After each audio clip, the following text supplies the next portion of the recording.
बिस्मिल्लाहिर्रहमानिर्रहीम, अस्सलाम वालेकुम। उर्दू पॉइंट न्यूज़ रूम के साथ मैं हूं आपका मेज़बान रुखशान मीर। नज़र डालेंगे मुल्की और बैनुल अक़वामी अहम खबरों पर, तबसरे करेंगे, तज्ज़िये करेंगे और पब्लिक फ़ीडबैक भी कमेंट्स के ज़रिए शामिल करेंगे। प्रोग्राम का बाकायदा आगाज़ करते हैं। आज पाकिस्तानी वज़ीर आज़म मियां मोहम्मद नवाज शरीफ ने मुल्तान मेट्रो बस सर्विस का इफ्तिताह कर दिया है। उनके हमरा चीफ मिनिस्टर पंजाब शहबाज शरीफ साहब भी मौजूद थे और हैरत की बात ये, इंटरेस्टिंग बात यह कि जावेद हाशमी साहब भी उनके साथ आज दौराए मुल्तान में शरीक थे और उनकी गाड़ी में सवार थे। इस मंसूबे के हवाले से बात करेंगे। 21 स्टेशन पर मबनी ये मेट्रो बस सर्विस होगी और इसकी लंबाई 18.2 किलोमीटर है। पाकिस्तान में मास ट्रांजिट ट्रांसपोर्टेशन सिस्टम्स बाकायदगी से इनका आगाज़ किया जा चुका है। पहले लाहौर में, उसके बाद रावलपिंडी, इस्लामाबाद में और अब मुल्तान में इसका इफ्तिताह हो गया है, यानी नवाज शरीफ साहब ने इसका भी फीता काट दिया है। इसके अलावा कराची में मनसूबा पाया तकमील तक पहुँच रहा है। फैसलाबाद है, पेशावर है और पाकिस्तान के मुख्तलिफ शहर हैं। इन तमाम मनसूबों पर आज बात करेंगे और एक्सपर्ट ओपिनियन भी लेंगे। हमारे साथ मौजूद होंगे associate dean university of South Asia professor Tanveer Qayyum साहब, फाउंडिंग चेयरमैन ट्रांसपोर्टेशन है यूनिवर्सिटी ऑफ इंजीनियरिंग टेक्नोलॉजी। इनसे बात करेंगे, मगर सबसे पहले नजर डालते हैं पाकिस्तान में किस किस शहर में कितनी लंबाई के साथ, कितनी लागत के साथ और कितने स्टेशन के साथ मेट्रो बस सर्विसेज का आगाज किया जा चुका है और अभी उन पर कंस्ट्रक्शन का अमल जारी है या उनकी प्लानिंग हो चुकी है। तो आइए सबसे पहले तफसीलन जानते हैं। फरवरी 2013 में 27 स्टेशंस पर मबनी और 27 किलोमीटर लंबाई के साथ लाहौर मेट्रो बस सर्विस का इफ्तिताह किया गया। यकीनन पंजाब का कैपिटल है और इसको अशद ज़रूरत थी एक मेट्रो बस सर्विस प्रोजेक्ट की। उसके बाद इस्लामाबाद रावलपिंडी मेट्रो जून 2015 में इसका इफ्तिताह किया गया। इसमें 24 स्टेशन हैं और इसकी 22.5 किलोमीटर लंबाई है। उसके बाद आज यानी 24 जनवरी को 21 स्टेशन पर मबनी 18.2 किलोमीटर लंबाई के साथ मुल्तान मेट्रो सर्विस का इफ्तिताह किया गया है और नवाज शरीफ साहब आज खासे कॉन्फिडेंट नजर आए, उन्होंने अच्छी तकरीर भी की है। कराची मेट्रो बस सर्विस का इफ्तिताह दिसंबर 2017 में मुतवक्के है। अंडर कंस्ट्रक्शन ये प्रोजेक्ट है और इसमें 90 स्टेशन होंगे और इसकी लंबाई 109 किलोमीटर है। कराची के आवाम को ट्रांसपोर्टेशन के मसाइल का सामना है और इस वक्त कराची की जो आवाम है, जो कराची भाई हैं, उनकी नज़र इस मंसूबे पर टिकी हुई है और उसका बेचैनी से इंतज़ार कर रहे हैं। फैसलाबाद मेट्रो स्टेशन है, मई 2017 में इसकी तकमील मुमकिन है। इसकी तकमील का भी इंतज़ार किया जा रहा है। इसमें 18 स्टेशन होंगे और 30 किलोमीटर इसकी लंबाई है। पेशावर में भी बात की जा रही है, खैबर पख्तूनख्वा में, कि 2019 में ये मनसूबा मुतवक्के है। 18 स्टेशन होंगे। पेशावर मेट्रो बस सर्विस का मनसूबा 26 किलोमीटर इसकी लंबाई होगी और इमरान खान भी वही करने जा रहे हैं जो नवाज शरीफ साहब ने किया और उसको निशाना तनकीद भी बनाया गया। अब जो फैसलाबाद और पेशावर का मेट्रो मनसूबा है, इसकी प्लानिंग की बात की जा चुकी है, जबकि कराची का मनसूबा अंडर कंस्ट्रक्शन है और जो मैंने पहले 3 मनसूबे बताए वो कंस्ट्रक्ट हो चुके हैं और मुल्तान का आज इफ्तिताह भी किया जा चुका है। इस सारे मामले पर, मास ट्रांजिट सिस्टम पर एक्सपर्ट ओपिनियन लेने के लिए हमें टेलीफोन लाइन पर ज्वाइन कर रहे हैं associate dean university of South Asia, founder chairman transportation university of engineering technology professor Tanveer Qayyum साहब हमें टेलीफोन लाइन पर ज्वाइन कर रहे हैं। अस्सलाम वालेकुम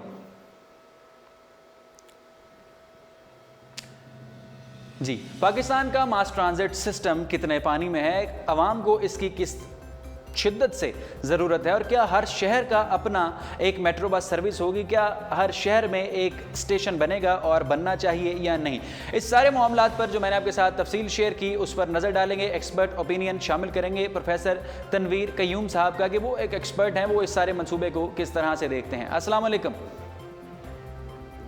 जी प्रोफेसर साहब, welcome to the Urdu point show. आपने अपना कीमती वक्त हमारे निकाला, बहुत शुक्रिया। आप जानते हैं कि मुल्तान मेट्रो बस सर्विस का आज नवाज शरीफ साहब ने इफ्तिताह किया है और फैसलाबाद पेशावर का जो मंसूबा है वो भी अभी पाया तकमील तक नहीं पहुंचा, मगर उसकी भी प्लानिंग मुकम्मल हो चुकी है। कराची का जो मंसूबा है वो भी अंडर कंस्ट्रक्शन है।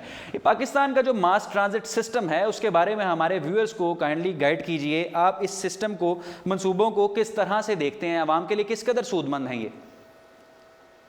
देखिए, जिस तरह ये ट्रैफिक बढ़ रही है और ख़ास तौर पे मोटरसाइकिलों की तादाद जो है वो ख़तरनाक हद तक बढ़ गई है। वो 51% से भी ज़्यादा हो गई है। 53% है लाहौर में, कराची में 51% है जी।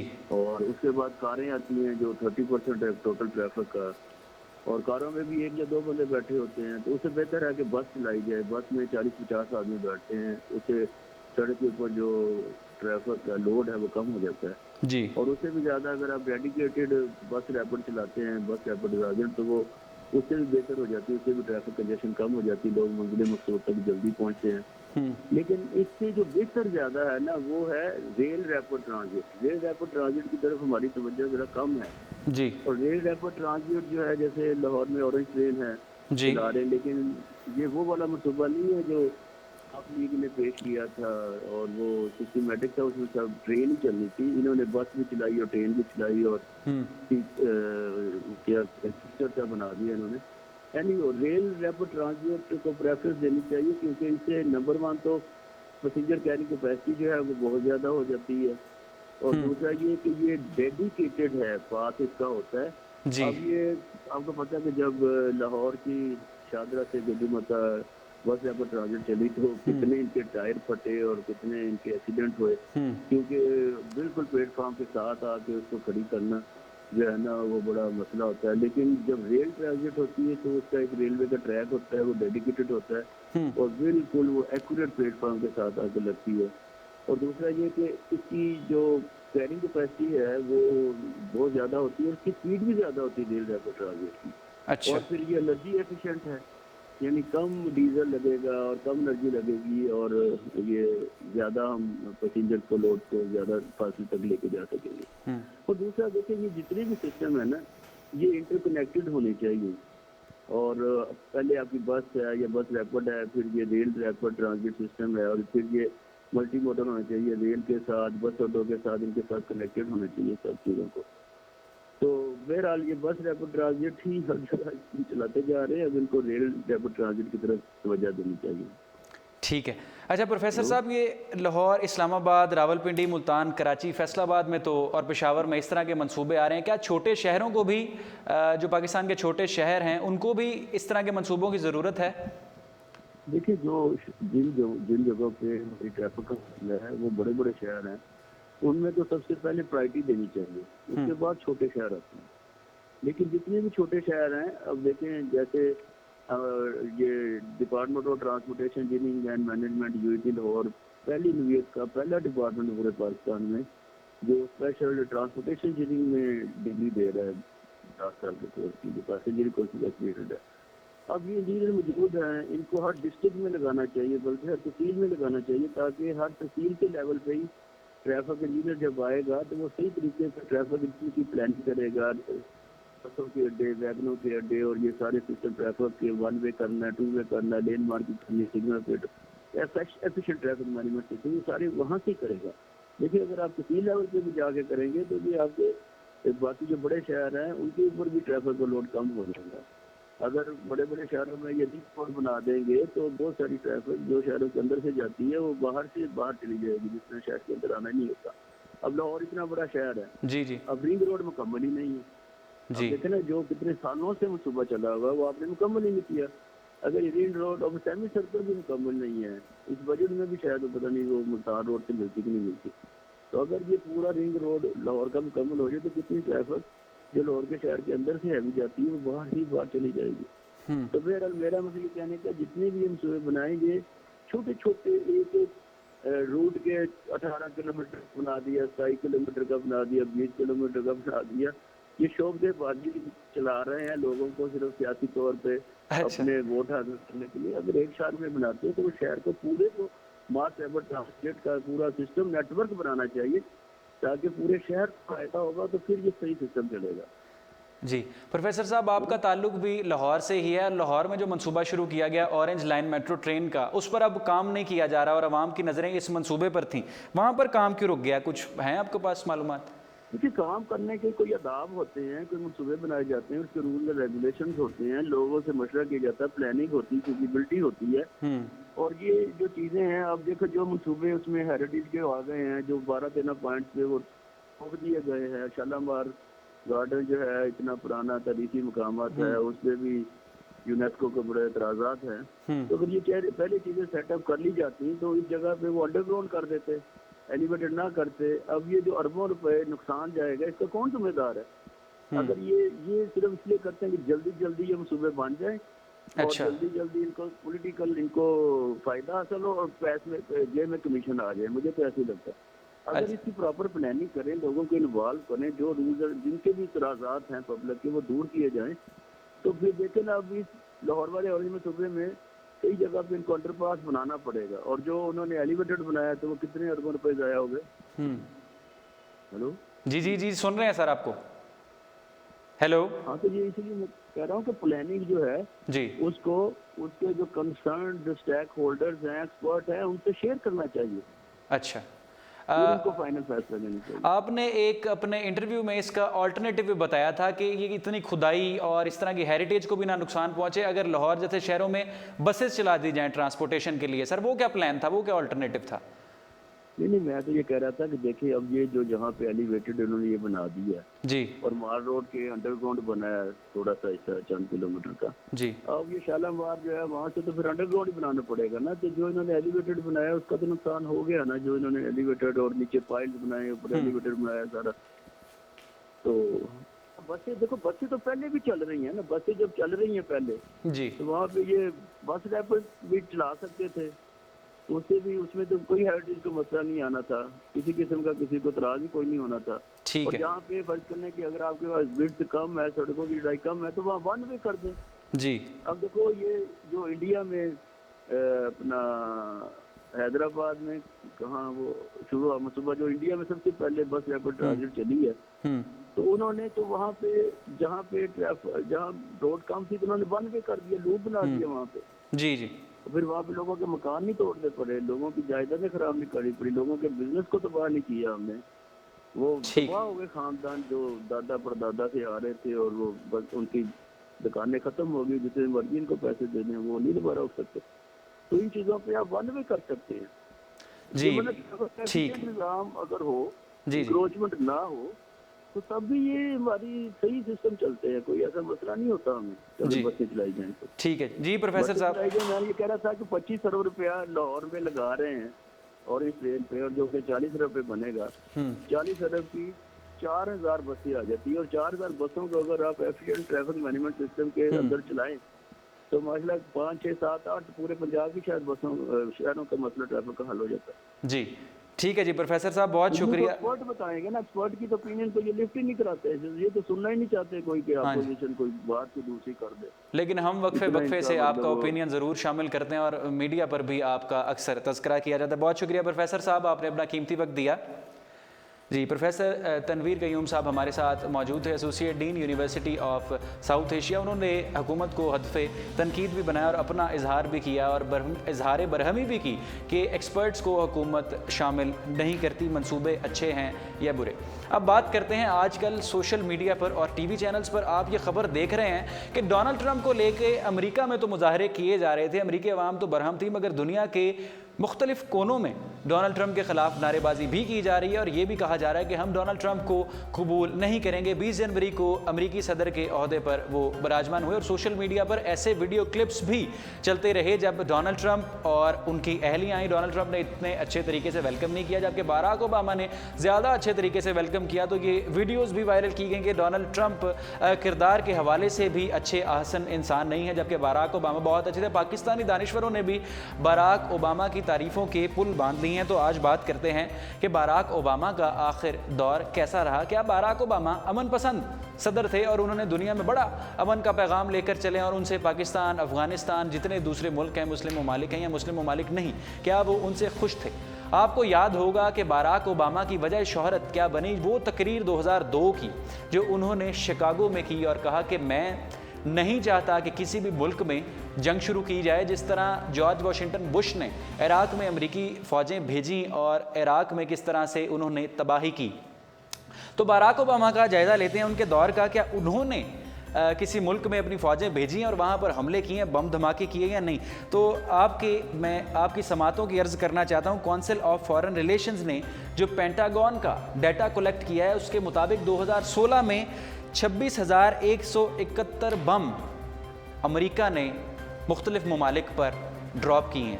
ये फिगर्स दोबारा सुने, 26,171 बम अमेरिका ने मुख्तलिफ ममालिक पर फेंके हैं, गिराए हैं। और मैं आपको ये भी बता दूं कि अमेरिका 1, 2, 3, 4 ममालिक में अपनी फ़ौजें लेकर नहीं गया, उन पर हमले नहीं किए, बल्कि ये 7 ममालिक हैं बराक ओबामा के 8 सालों में अमेरिका ने अपनी फ़ौजें और हमले किए 7 ममालिक पर। तो फहरिस्त देखिए, सबसे पहले अफ़गानिस्तान है, जिसका मसला हम अक्सर अपने प्रोग्राम में शेयर करते हैं कि अफ़गानिस्तान में नेटो अफवाज दाखिल हैं और अफ़गानिस्तान में जंग जारी है, वहाँ पर बम धमाके भी किए जा रहे हैं। और जो अफसोसनाक बात यह कि अफ़गान बच्चों को भी, छोटे छोटे बच्चों को भी, स्कूल्स को भी इसका निशाना बनाया जा रहा है। अफ़गान तालिबान और अफ़गान हुकूमत की क्या जंग है, हम उसकी तफसील में नहीं जाएंगे, मगर अमेरिकी फ़ौजें अफ़गानिस्तान में भी दाखिल हैं। और जो अफ़गान तालिबान के हल्के हैं, जो अफ़गान तालिबान हैं, उनका ये कहना है कि जब अमेरिका अपनी फ़ौजें यहाँ से बैक करेगा, जब अपनी फ़ौजें निकाल लेगा, तो हम जंग ख़त्म कर देंगे और सरेंडर करेंगे। उसके बाद इराक़ में बराक ओबामा टेन्योर में हमला किया गया, सीरिया में फ़ौजें भेजी गई, लीबिया को निशाना बनाया गया, यमन को भी निशाना बनाया गया, सोमालिया है और पाकिस्तान पर भी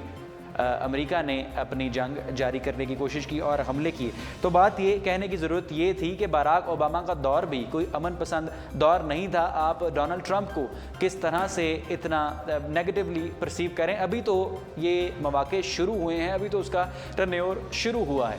तो बात ये थी कि बराक ओबामा की तारीफ़ों के पुल जो इस वक्त पाकिस्तानी बांध रहे हैं, उनको बराक ओबामा की जो तारीफ़ों के पुल पाकिस्तानी बांध रहे हैं, उनको गुज़िश्ता 8 बरस बराक ओबामा के एक मरतबा देख लेने चाहिए। क्या फ़िगर्स हैं, कितनी तादाद में दुनिया भर में बमबारी की गई, कौन कौन से ममालिक में अमेरिका ने अपनी फ़ौजें भेजी और उनको निस्तो नाबूद करने की कोशिश की, कहीं पर तेल के लिए तो कहीं पर और नेचुरल रिसोर्सेज के लिए, मादनी ज़राए के लिए।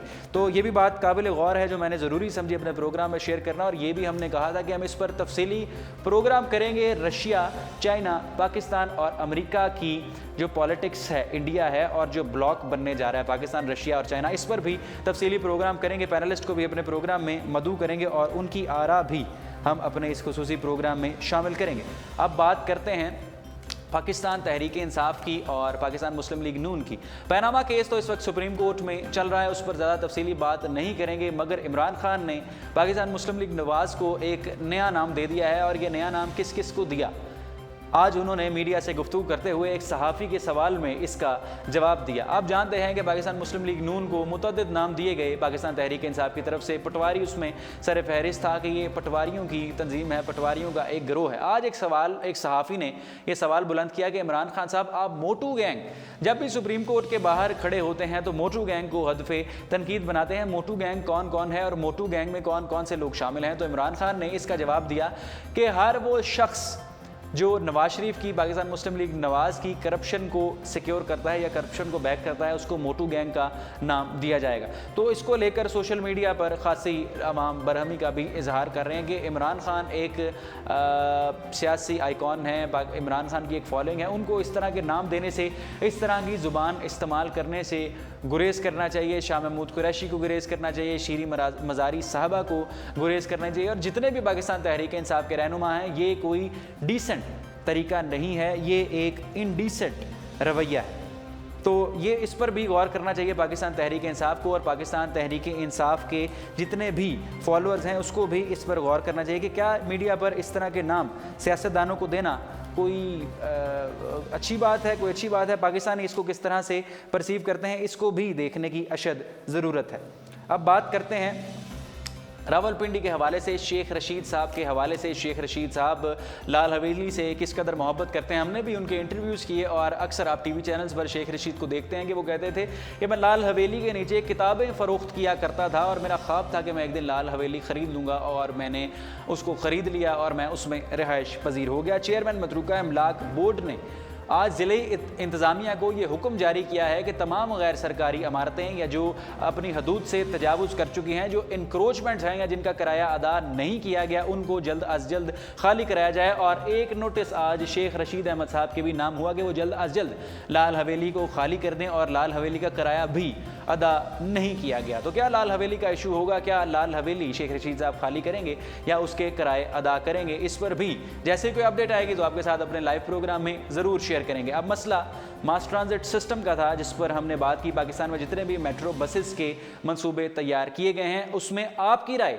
जो इस वक्त हमें लाइव प्रोग्राम में ज्वाइन कर चुके हैं जो व्यूअर्स, उनकी राय जानना बहुत ज़रूरी है। आप इस मंसूबे को, तमाम मंसूबों को, मेट्रो ट्रेन मंसूबों को किस तरह से देखते हैं? पाकिस्तान के लिए सूदमंद हैं या नहीं हैं? तो क्यों हैं? नहीं हैं तो क्यों हैं? मेरे नज़दीक तो ये अच्छे मंसूबे हैं। लोकल ट्रांसपोर्ट की पाकिस्तानियों को अशद ज़रूरत है। और उसके बाद बात के क्या डोनाल्ड ट्रंप से पाकिस्तानियों की उम्मीदें हैं, एक अमन पसंद सदर साबित होंगे या नहीं, ये भी सवाल आपकी नज़र रुखसान मीर को दीजिए। उर्दू पॉइंट न्यूज़ रूम से इजाज़त, इंशाल्लाह आपकी खिदमत में दोबारा हाजिर होंगे। देखते रहिए उर्दू पॉइंट। अल्लाह हाफ़िज़।